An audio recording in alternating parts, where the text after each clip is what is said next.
ladies, gentlemen, artists, art lovers, and art students. First of all, I must thank Shri Vajpeyi to be amongst us and give us the pleasure of inaugurating our first program from his lecture, which all of you know, Why Art. We are also starting a series of lectures which is beginning with Shri Vajpeyi's lecture. The idea is to kind of create a knowledge pool. In this series, we have a lot of people, really the very best of the country, who agreed to come. Any society which has to develop and progress, debate and questioning is a must there.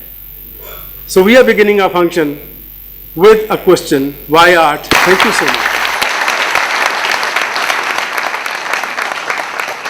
Friends, I'm indeed very grateful to the Chandigarh Lalit Kala Akademi for having invited me to give this inaugural lecture this afternoon. And I'm very grateful to you, so many of you, who have come to listen to me. I must apologize to you right in the beginning, for I may disappoint you. But that's the choice you have made, not me. And therefore, you shall be responsible if I ultimately not able to explain to you why art. I remember many years ago, a friend of mine had a wall, and he thought that he should do something about the wall because he used to feel very imprisoned by that wall. He was not an art lover, he was not even a culturally inclined person. And he asked me, what should I do with this wall? I am not able to figure out. Well, I said, open it. He said, how do I open it? I can't remove it. And there are laws, etc., which prevent. I said, no, what I meant was hang a painting and it will open it. He said, what do you mean? I said, apart from providing some kind of a frame, some kind of it will open you because it will bring something inside which is not there. This is what art does. We are all imprisoned in some walls or the other. Some walls are visible, they are made of concrete under the urban laws or whatever. Or there are rich people who are great patrons of art. They buy because there is a signature, there's a name. And sometimes they buy even fakes because they think this is a signature which matters. So they pay a lot of money because they have been advised that it is not enough to be rich. You should own art, and therefore you ought to have a collection of art. So I don't have to convince them either, because they are already spending huge amounts of money bringing some solace to artists who in this country particularly have been waiting to be bought for a long time. Now what is left? There is the poor segment who belong to the so-called invisible India, invisible to the so-called shining India. And normally, a middle-class notion is that the poor don't need art because they have hardly the wherewithals to live their life properly. Why would they spend on art? But some of the most magnificent art in this country is created by the poor and the illiterate. They live in villages, they live in jungles, they are without houses, sometimes without land, sometimes without rights on their own forests, but they create objects of beauty, they need objects of beauty, and they enjoy art. So they are already in a situation in which art is very close to their lives. So I don't have to convince them either, because before I could tell them, they are already aware and they already inherit a tradition in which art is in the neighborhood of life, it's part of their lives, and therefore they need not be told why art. So what remains is a small segment, the doubting Johns who think, well, in a world which is moving so fast, and in a world which is happy with design, entertainment, fashion, glamour, why must they be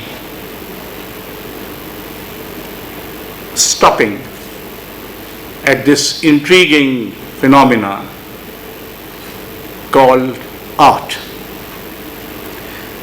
Now, before we come to them, let's think what is the kind of world we are living in. Because after all, how do you justify art unless you first define the world in which we are living? And let us look for a while at this world. Every country is in the neighborhood of every other country. The world today has become so neighborly. There was a time when distances mattered. There was a time when it took a hell of a lot of time. There was a time when Mahatma Gandhi took a ship, and on the ship wrote one of the most radical critiques of Western civilization and Indian civilization called Hind Swaraj, 100 years ago exactly. And he had all the time and therefore all the fursat to write that document. But today, those distances don't matter. We are a global village. We travel, we exchange, we have common markets. Multinational corporations have world agendas. In fact, politics doesn't have a world agenda, but multinationals have. Ideologies travel very fast. Styles, fashions, things, entertainment, sports, everything travels very fast. And either it is there next door or we can watch on the screen. You have no doubt guessed that what I am referring to is the phenomena called globalization. So we are not only in a global village, we are in a globalized world. It sounds grammatically to me to be somewhat, what is it meant by a globalized world? But that's how it is. But what has globalization meant, apart from globalization of economy and apart from the globalization of market? There's globalization of crime. There's globalization of fundamentalisms. There's globalization of violence. There's globalization of terror. There's globalization of armaments. And through the internet, there is the globalization of English language. United Nations recently said that there are 100 civil wars going on in the world today. Even in India, there are civil wars from Kashmir to Odisha to Northeast. Thank God the civil war is over in Punjab. But there are civil wars going on. Now, what are the implications of all this which is happening around us and in the world in which we are unwittingly thrown into? There is a tyranny of uniformity. Earlier on, they were tyranny. The British Empire was a tyranny, the Soviet Empire was a tyranny, and hopefully, I don't know enough about history, but Roman Empire must have been a tyranny of some kind. But now there is a tyranny without the empire being visible. And there is a tyranny of a style, there is a tyranny of worldviews, there is a tyranny of ideology. I am told that important Americans believe that there are only two parts of the world, the Americans and the non-Americans. And the non-Americans have to wait until they graduate into being Americans. And of course, the Americans are quite willing to help you to become Americans. So imagine a world one day in future if the Americans succeed, and I hope they don't, but you never know. Supposing they succeed, then there will be one world, because there will be only one America. And the rest are will either be thrown out, I don't know in which sea or where, in what prisons they will create, etc. But what is more importantly happening is that two great human inventions, one of the individual and the other of a notion of society, they are under serious assault. They are being almost systematically abolished. Nobody these days, even political parties in India, do not talk about society. Each party is vying with the other what would one do for the market. So the market has more or less displaced society. In place, it has replaced society. So market has become society. Society is unnecessary for market, and there are no individuals in this game. They are unnecessary. So individuals like Sirphiraz like me and perhaps some of you will soon be on the margins of utter irrelevance, because we don't matter. In a market, there can only be three kinds: the buyer, the seller, and the supplier.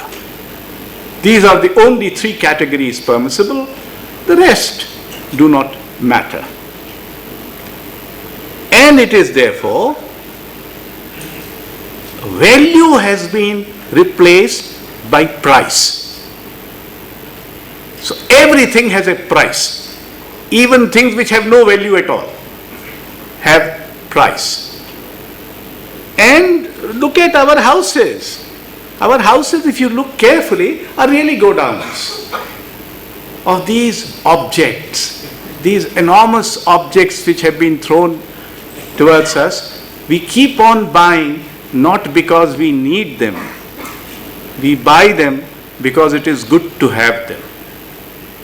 You should be seen if Mrs. Mathur has bought a new kind of mixie, then I ought to have it. Whereas my little old mixie is not too bad. But because Mrs. Mathur's looks better and more elegant and more fashionable, I must have that mixie. So I'll end up having my own and add on this one propelled by Mrs. Mathur, so I end up with two. And look at, slowly our houses have become go-downs. We shifted into our own flat from a government accommodation. And I never realized that we had so much junk. And it's kept on collecting,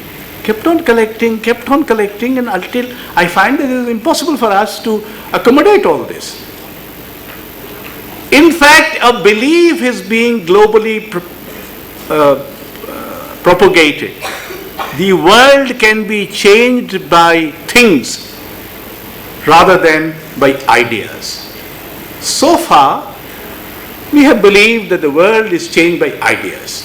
There were great ideas which changed the world, and there are people who came around with great ideas, and we kept on believing that the world has to be changed by ideas. Now we are in a situation where being told, no, the world will be changed by things.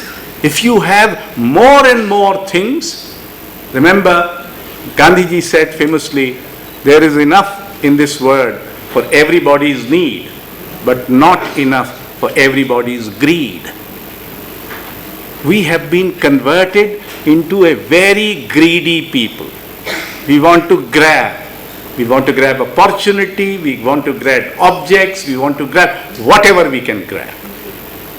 And thereby, now, we are in a situation in which capital travels globally, but labor doesn't travel globally. So there are more and more countries coming with stricter regimes of visa and this, that. It's very difficult to get a visa. Even if I, chairman of Lalit Kala Akademi, want to go to United Kingdom, I have to go and give my fingerprints. This is what is happening. That is, there is a new plurality which is being created, which is not a plurality of ideas, which is not a plurality of viewpoints, which is not a plurality of views. It is a plurality of objects. It is a plurality of things. And we are asked that we should be very happy, very lucky to have all this. Mercifully, they think they are simplifying the world. Why should you live in a complex world which you don't understand? Why should you be finding this complexity weighing on your chest? In fact, why should you be worried about thinking? We will do the thinking. We will provide you with the necessary thoughts which will be helpful and useful for you. We will test them out. You need not worry. You need not raise questions. You need not get into all this. The world will be simplified for you. The world will be delivered at your doorstep like the packet of milk in the morning. This is the view where the complex world is being simplified. Now, in this rather fearful scenario, which I had exaggerated a bit to make it more visible to you than otherwise perhaps it would be, what does art do? Where does art find a place in this whole business? Now, what does art do? Let us look at that.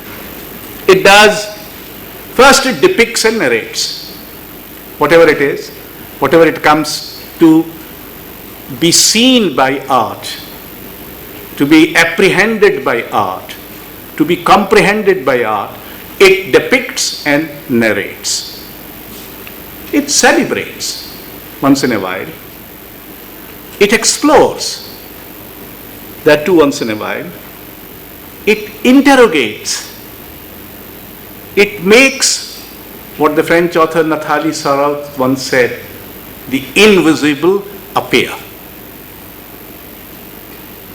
Actually, the visual art makes you see a little more than you usually see.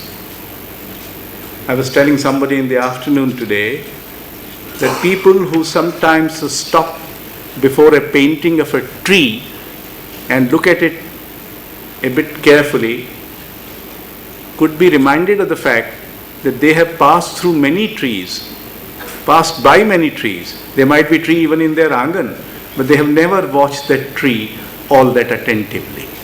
Because it is art which forces you or makes you see a little more. Otherwise you don't see, you look. You walk through an art gallery as if you are going through a road and just walk through because you want to have the satisfaction of the fact that you have been through a gallery. Not that you have seen a work of art which has attracted your attention. That's another matter, that sometimes there might not be art which attracts your attention at all, and therefore your walking through might be fairly justified. But that could be an exceptional case. Art remembers and reminds you. One of the things that is happening in this world today is a massive amnesia. All knowledges, local, personal, are being made to be looked at as if they are redundant, that they are unuseful. In fact, there is almost a conspiracy, what John Berger calls delocalization the world. So locations are only locations for tourist purposes, but they had no other purpose. They would not be those sources of local memory, local knowledge, local resonances which they used to be. And art reminds you. Art reminds you there have been people before you, that you are not the only ones, because we are being made to live in an eternal present, as if there is no past, as if there is going to be no future. We must rejoice because today here we are, and let us feel very happy that we are here. That's all. Forget about the past, forget about the future, because there is no past and no future which matters to this eternal present which is being created by the electronic media, which is being created by everybody. And what is happening while you are doing all this is, we as Homo sapiens had some defining features, and one of them was that we have memory. Well, I don't know whether a 21st century dog would recall that there were dogs in 17th century. I mean, there's no way of knowing. I don't know. I'm not an expert on matters canine. But my intelligent guess is that the memory of a dog must be limited to its life and near about. But we know that there were people, the human beings in the 17th century, in fact people in much earlier, and from the primitive times there have been Homo sapiens and human beings. That is, we have a memory and we have a historical perspective. Now, perhaps the animals come to know at the last stage, when they are about to be dead or to be killed, that the end has come. But the Homo sapiens come to know that they are going to die very early. In fact, even as children, we become aware of the fact that one day we have to die. And this notion of time, this notion of mortality, this notion of memory, the notion of history, they have all together come to create that rich animal called Homo sapien. And it is there that arts take you away from your own time, from the confines of your own time. I do not know if cats have a notion of eternity, or if birds have a notion of God, or squirrels have some metaphysics. It might be that they have their own version of God and time and metaphysics, but for the time being, since we do not know enough, we should presume in our human arrogance that it is only we who have memory, who have metaphysics, who have spirituality, who have this notion of mortality, a notion of time, therefore a notion of eternity.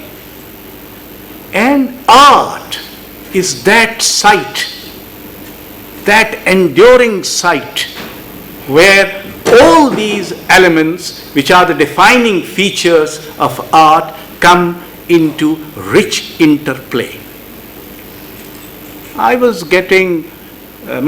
daughter was getting married, and we had a mandapa chadan, which is, in the Hindu, you do a mandap.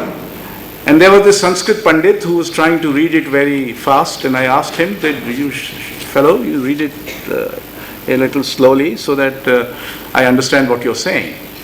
And what he was saying was simply this, that because my daughter is going to get married under this mandap, oh God, I invite you. Oh gods, these devatas, I invite you. Oh ancestors, and I had to name some of them, I invite you. Oh sun and moon, I invite you. Oh vegetables and trees and forests and rivers, I invite you. Now I am a non-believer, but I was thrilled by the fact that as a human being, I can invite the whole cosmos under the mandap for the marriage ceremony of my daughter. This connection with the cosmos, even for a small while, even for a minute, liberates me from the confines of my mortality. It makes me touch what is beyond, which I cannot see. It makes appear the invisible. It makes me feel that when I weep on this earth, a star somewhere has tears in his eyes. I need this, not because I'm any noble king and therefore I should have all this. I need it because I am a human being, and I must feel that human beings can connect this wide universe of disparate elements into one. And this is precisely, ladies and gentlemen, what art does. It makes you connect with what you cannot always see or understand, but which fulfills the deepest need of your soul and spirit. Unsuspected by you sometimes, unknown to you by sometimes, unheeded by you sometimes. In each one of us, there is this desire to go beyond oneself. Between Jha Sahab and Jaswinder Singh, or between Shahira and whoever, we want this togetherness between birds and animals and objects, animate and inanimate, between sun and moon. Imagine. This is, in a sense, for me at least, rehabilitates two things which seem to have been under severe assault by science, technology, and whatever is happening in the world. A sense of mystery and a sense of wonder. Human beings have been convinced. When somebody landed up on the moon, I was not very surprised, because I have been prepared to feel that one day we'll end up on the moon anyway. So for us it was the moment that, this is also. Now every mystery is going to be solved. This is the notion on which we have been fed. Art, on the other hand, tells you that there are some mysteries which cannot be solved, which cannot be unraveled, but which can be touched. I am reminded, Kumar Gandharv got a letter from Madhu Lime, a politician who was in jail during emergency. And he wrote a letter to Kumar Gandharv saying that while listening to your music, I sometimes feel as if I am touching the mystery of the universe. This touching the mystery, not knowing it, this arrogance of knowledge that everything should be known, everything should be vindicated, everything should be proved, that arrogance is not necessary in art.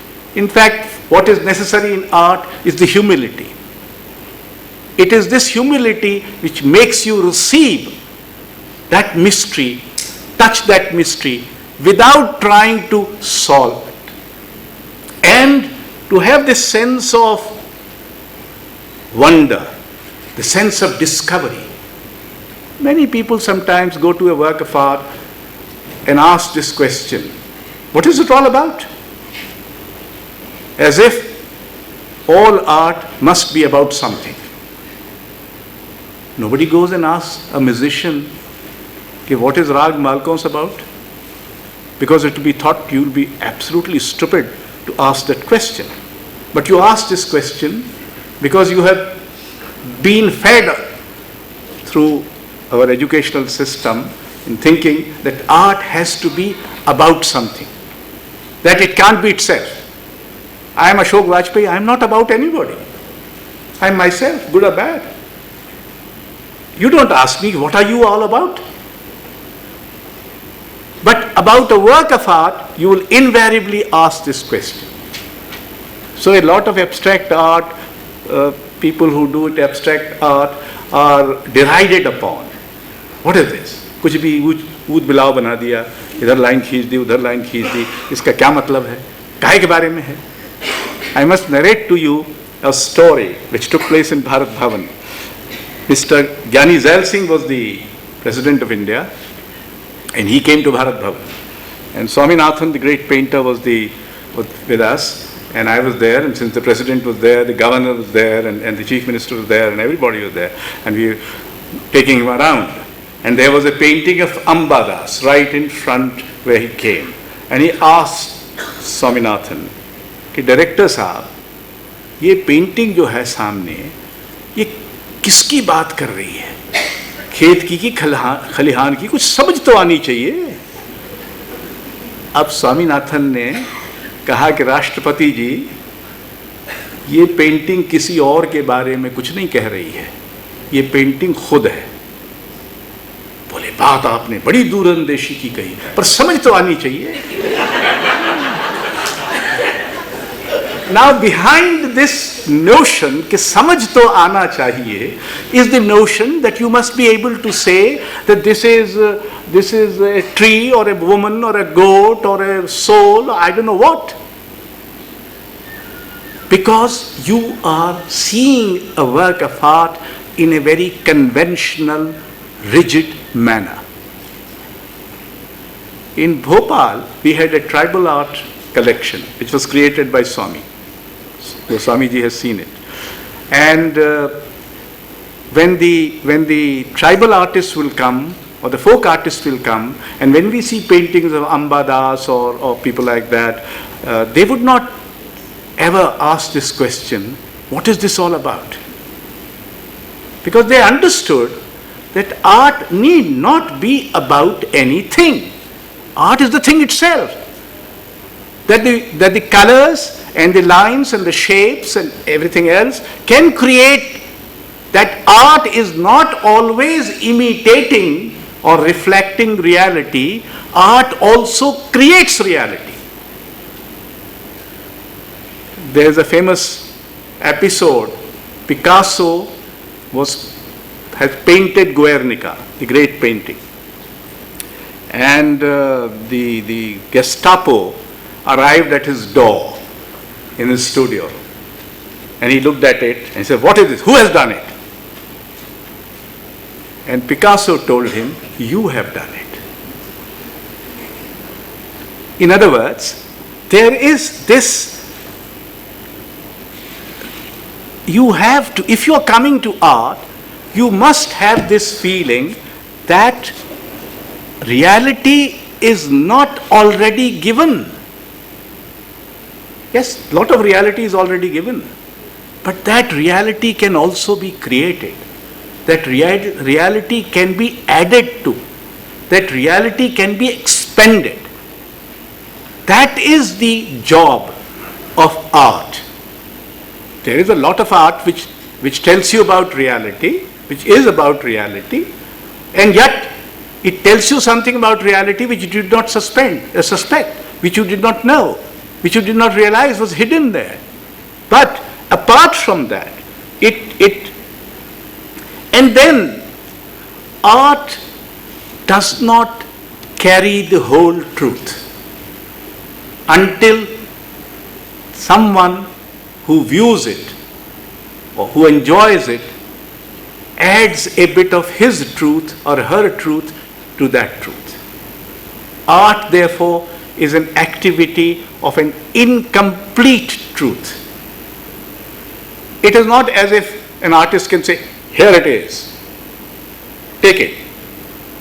If you reflect in your mind, it will be clear to you that most of us want to treat art like a news item or like a film song. And the news item and the film song have a similar structure. The structure is, supposing so and so, I don't know who, left parties have resigned from the coalition or withdrawn their support from the coalition. Now this is the truth of that news. The news then moves anticlimactically. It tells you all the details of what happened, what Mr. Karat said and what Mr. Bardhan said and whoever, whatever they said. But the main thing is that they have withdrawn their support from the UPA government. Now you want that art should also, you have spent hardly a minute, perhaps 50 seconds, and art must tell you the truth, must reveal what it wants to do so that you can get hold of it like a samosa and gulp it. Now, ladies and gentlemen, art is not there for you to be consumed like that. Because the truth of art is created substantially by the artist, but partly by you, by what you contribute to that. And therefore, one painting can have 90 equally valid interpretations. And all great art has inspired different interpretations. Somebody would look at this way, somebody would look this way. Somebody has a particular memory of the blue because he has seen the blue on the dying bed of his or her grandmother. So that blue in him would evoke a certain connotation with dying. In somebody else, it might not evoke that feeling at all. So these little personal memories, resonances, they all should be brought to bear on your appreciation or your enjoyment of art. Art includes this rather than excludes it. It doesn't say कि बहुत पवित्र होकर आप आइए, कि शोला पहन के, चप्पल apple बाहर रख के, यूँ आराम करके, फिर कलाकृति के पास. ऐसा नहीं. कलाकृतियाँ बनाने वाले भी मिट्टी के माधो हैं और कलाकृतियाँ जो आप देख रहे हैं आप भी मिट्टी के माधो हैं. हम जो कुछ बनाते हैं वो मटमैला बनाते हैं क्योंकि हम मटमैले होने को अभिशप्त हैं. हमारी पवित्रता भी मटमैली है. कम से कम भारत में तो इसका प्रमाण देने की इसलिए ज़रूरत नहीं है कि हमारे सारे देवता, लगभग सारे, कुछ न कुछ मटमैला करते रहते हैं. इसका अधिक उदाहरण देने की आवश्यकता नहीं है, आप सब लोग चतुर सुजान हैं, यू विल नो दैट. और दूसरी बात, अच्छी कला वो है जो वे और हम, इसका जो द्वंद्व है, you know the dichotomy between us and them, we and they. Today these 100 civil wars in this world are being fought because there is a war between them and us. They want that we should become like them and we want that they should become like us. And this is the whole sort of the root cause of all violence taking place. Arts bypass this dichotomy. You see a painting by a French artist, you see a sculpture by an African, you see a print or a graphic by a Japanese, and you don't see that they are different. In fact, the first thing you see, oh, yes, I can see this, I can enjoy this, I can feel this, I can appreciate it, or I can condemn it, whatever. I can accept it, I can reject it. Not because it is done by them or not because it is being seen by us. The dichotomy between us and them, this is the true global movement. Not the movement in which each one is trying to become the other. In fact, it is only in art that the distance between self and the other, between the inner and the outer, between the sensuous and the spiritual, between the physical and the metaphysical is overridden. And therefore, look, some of you must have seen the shoes painted by Vincent van Gogh. You know, the last painting perhaps, they are shoes. Now imagine shoes, just shoes. And it is a great painting. What is art doing? Art is providing a spiritual glow to very ordinary things very ordinary objects which we almost overlook in our daily life. Who has looked so closely at shoes? Even if you love your shoes because they are very costly, or even if your feet are some of the most remarkable feet going around, even if this be a fact, you wouldn't have looked at shoes like Vincent van Gogh has. So what is art doing? Art is making you not only see shoes, it is making you realize that very ordinary objects which surround us, with which we move and live, deserve attention, deserve care, and also that they contribute to your humanness. You are human because so many things are contributing to your being human. You are not human being by a gift of God. You are human being by a genetic accident. But that apart, you become more human if you start looking around and become more sensitive. Which I said, art makes you see more than you normally see. In other words, art makes you move towards a politics of connectivity and inclusion. There is nothing which is excluded from the republic of art. There can be a great painting about a pair of shoes. There are great paintings about Buddha. There are great paintings about Durga. There might be great paintings about an old man, about objects, about goats, about trees. Great paintings without any image which you can recognize. So here is a politics of connectivity and inclusion. And then it creates an economy of values rather than prices. So there might be a work which is valuable and might not.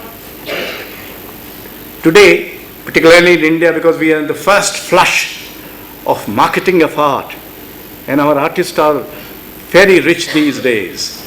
And thanks to them, some of us who write about art are also getting richer. So, I mean, we don't exactly resent the richness, but the fact remains that less and less people are looking at value and more people are looking at prices. Art proposes, on the other hand, an economy not of prices but of values. And thirdly, it proposes a religion. When all religions have failed, more or less, but all religions have become intolerant of them, other religions have become aggressive, have become intolerant of their own plurality, have become intolerant of their own spirituality.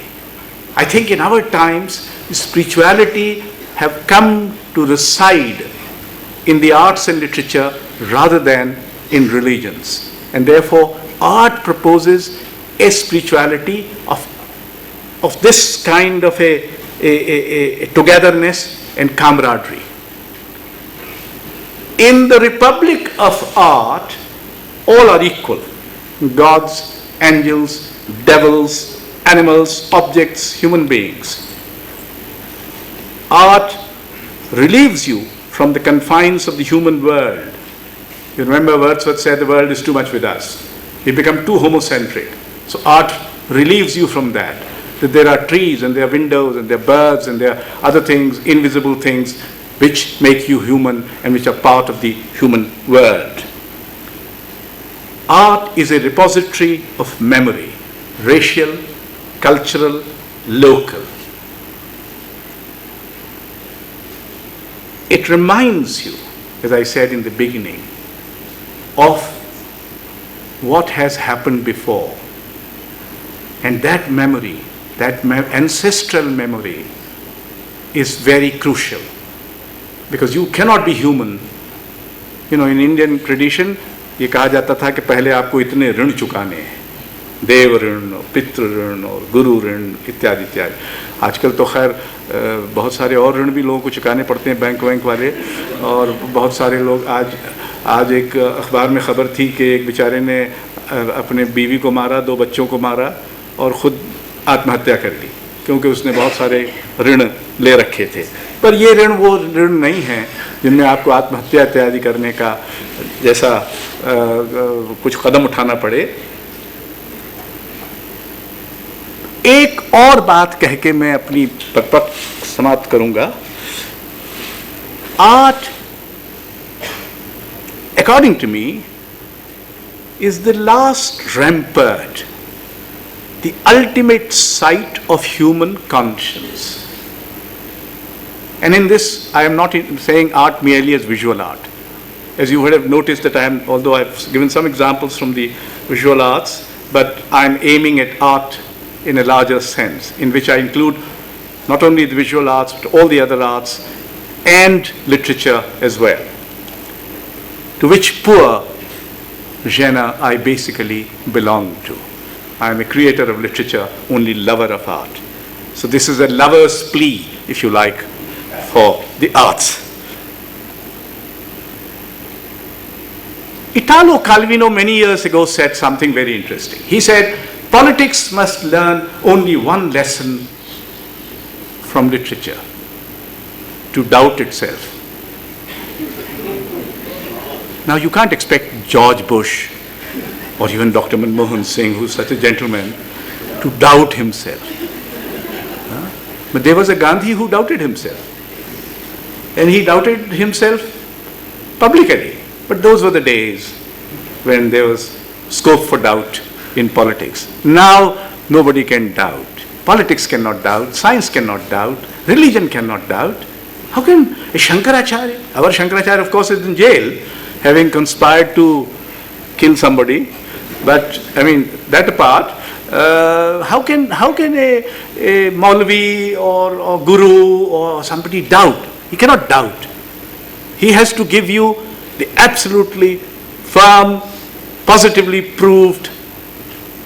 Now here is a truth which art gives you, partly only, leaving you to contribute your part, and then makes you doubt it.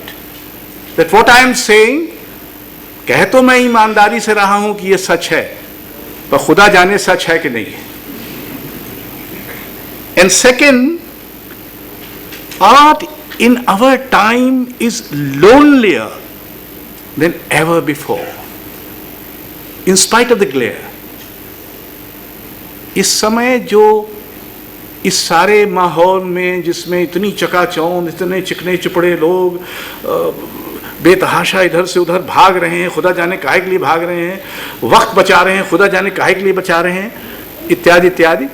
In this situation, anybody who takes to art, anybody who takes to creating something, contributing to reality, is bound to be a lonely person. And one of the eternal lessons of art is there's nothing wrong with being lonely. That actually you can be lonely, creative, and yet connected. Kumar Gandharv used to sing a Nirgun Pad, Hum hai sabma, sab hai hamma, hum hi Bahuri Akela. Sabhi thor jamaat hamri, sabhi thor par mela, sab hai hamma, hum hai sabma, hum hi Bahuri Akela. Arts are lonelier today in spite of the glare, in spite of the money, in spite of everything. And it is good that they are lonely, because only the lonely have dared and changed the world. Marx was lonely in that British library when he was thinking of revolution. Gandhi was lonely when his own party was more or less deserting him. He was the loneliest man when this country was partitioned, etc. Only lonely, or the Bible says, of course, the lowliest shall inherit the earth. But I would like to say, the loneliest alone can save the world. because the lonely will create and the lonely will connect. And thirdly, arts also reveal to you your complicity. आप ये कह के छुट्टी नहीं पा सकते कि ये दुनिया तो मैंने नहीं बनाई, मेरा ग्लोबलाइजेशन में क्या योगदान है, मैं तो ऐसा नहीं करता, मैं तो चुपचाप हूँ, देखिए मैं तो सुबह शाम अपना दफ्तर में काम करता हूँ, शाम को आके टेलीविज़न के सामने बैठ जाता हूँ और 12 बजे तक वही देखता रहता हूँ और वहीं खाना खा लेता हूँ, सो जाता हूँ, और कभी कभी बाबा जी जब आते हैं तो उनका अध्यात्म का वचन सुन लेता हूँ। इसलिए मेरा इसमें कुछ नहीं है। हमारे एक मित्र थे सोमदत्त, उनकी कविता थी, कोई और नहीं है जिम्मेदार, जिम्मेदारी है अपनी ही। Nobody else is responsible. When those to Gestapo, when Picasso said, you have created this, he was only pointing out that we are all complicit. We cannot get away by saying that this world is not created by me. We are creating the world every day and we are destroying it every day. I mean, if we are, hopefully not. And then, lastly, or towards the last, I've spoken for too long. I don't think that art is a uniquely human activity. Birds don't create art. Trees don't create art. God has, hopefully, if there is one, created this universe. But it is not said that he created this universe as a work of art. In fact, he must be quite unhappy to what he has done, and must be turning in his hell or heaven wherever he resides, because after all, hell is also created by him. So hopefully he might be reciting once in a while, spending a night there to feel how the hell looks like. But if he is not doing that, he would have a fair idea. But human beings create art. It is only human beings who create art. There is a very interesting discussion between Einstein and Rabindranath Tagore. Rabindranath Tagore was insisting that there are only human truths, there are no absolute truths.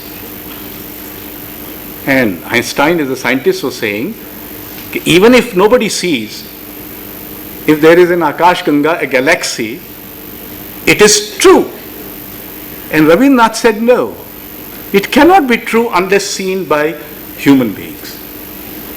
Without human perception, there cannot be truth. He said the notion of truth itself is human.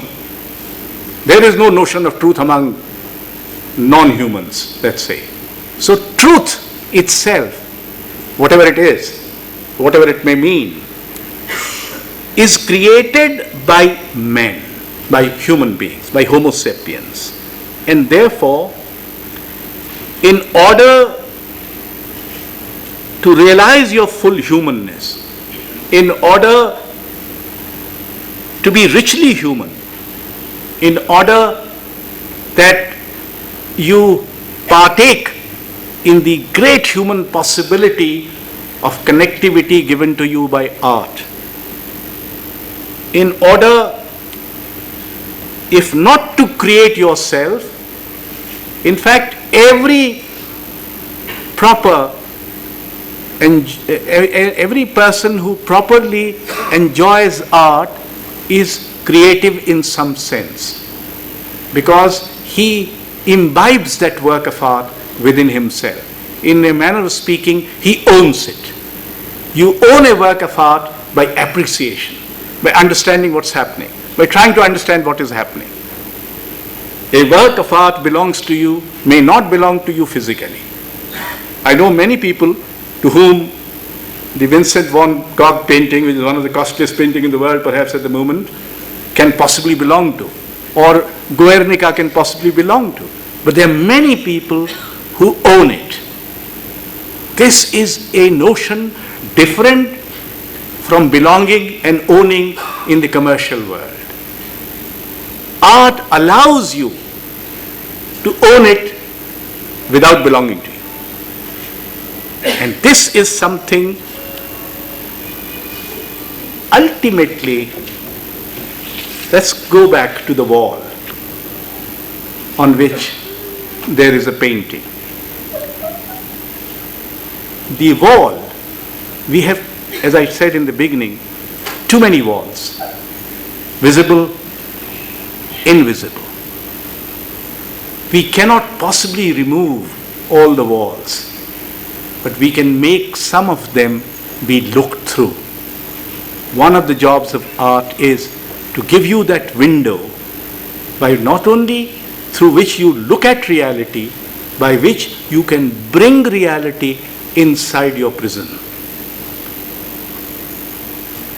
Sometimes the prison is called home, sometimes this prison is called classroom, sometimes the prison is called prison. It encloses. We need to protect ourselves, we need but we should always be aware that there is a wall, and that wall we must one day, like the Berlin Wall, destroy and open up. Art may help you, ladies and gentlemen, if I have been able to convince you at all. Open up, destroy this wall, and open the window, which can be as large as the window of God on this universe. Thank you.